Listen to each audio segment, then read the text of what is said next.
The university is different from a community college in several important ways. As a transfer student, you know that many things about attending the university are the same as you experienced at your community college. For example, at both types of schools you'll find classrooms, professors, textbooks, exams, and many other similarities. But there are also some very important differences between PSU and the community college you attended. Being able to recognize these differences, and even more importantly, figuring out some strategies for dealing with them, will be critical to your success as a student. In this video, successful first-generation transfer students discuss issues related to an important difference between the university and their previous community colleges, as well as sharing some specific strategies for dealing with those issues.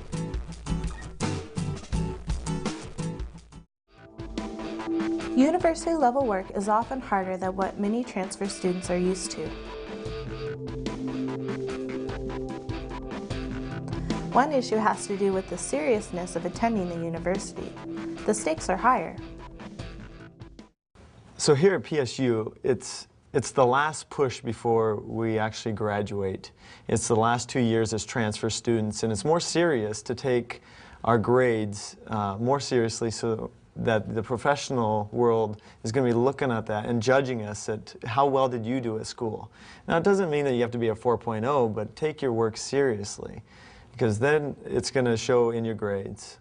It's just more demanding here at the university. Here at PSU, they have set deadlines for this, deadlines for that, and if you don't make them, then it's not okay, because that's your grade. Back at junior college, we didn't have that. You know, if we did have a lot of assignments, there was a little bit of leeway towards that. You slacked a little bit. And the exams, wow, big difference here. You know, we get 2 midterms, 2 finals, and they're a lot tougher. It was very different than the junior college. It's a little bit hard to get used to. Some possible strategies are: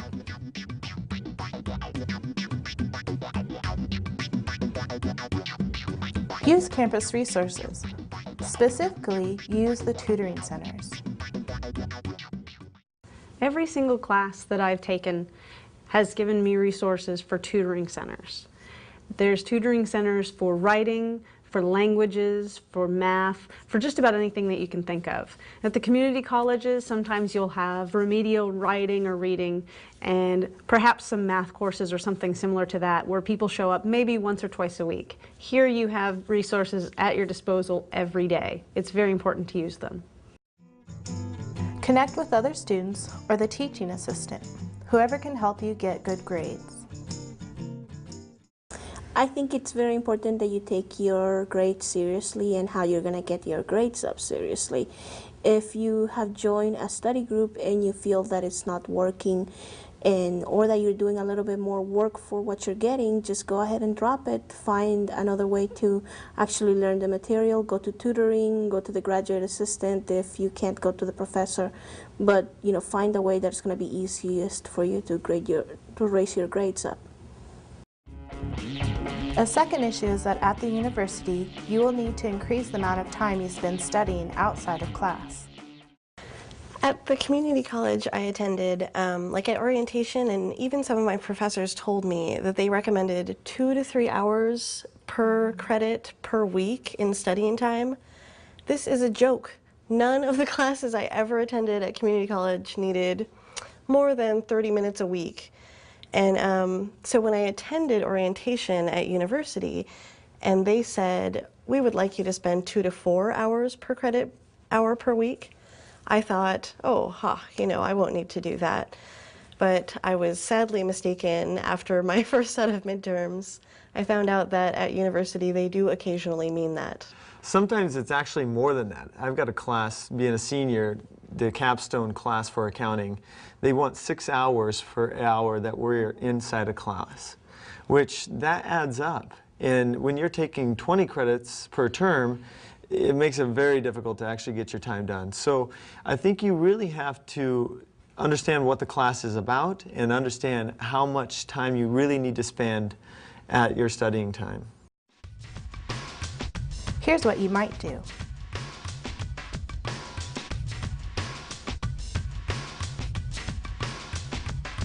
During the early part of the term, Study as hard as you can for as long as you can. As you have success, you'll gain more confidence.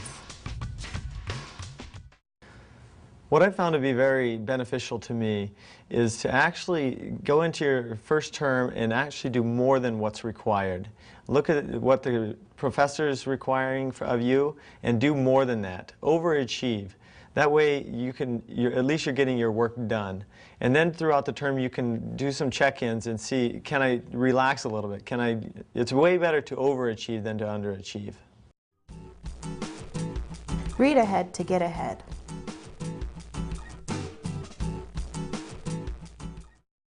I think one of the most important things is to read ahead to get ahead. And what I mean by that is that if you feel once you choose your classes that you may have some difficulties, go ahead and take time to read a lower level textbook. If you're taking a 299 level class and you feel that you might be a little bit rusty, go ahead and go to the library, get the lower level textbook and just skim through the main parts, and then when you go to the classroom, in the classes start, you're going to feel a little bit better prepared and not as intimidated that everybody else is a little bit ahead of you, and it will go fine if you do that. One important piece of advice that you would give to a new transfer student.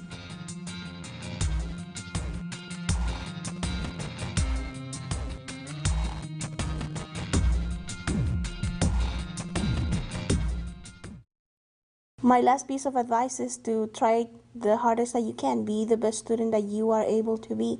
And keep your game face on here at the university. You know that you have the ability. You just have to find those resources. And, as the 2 years pass by, you will find everything will get itself right when you're coming to the university.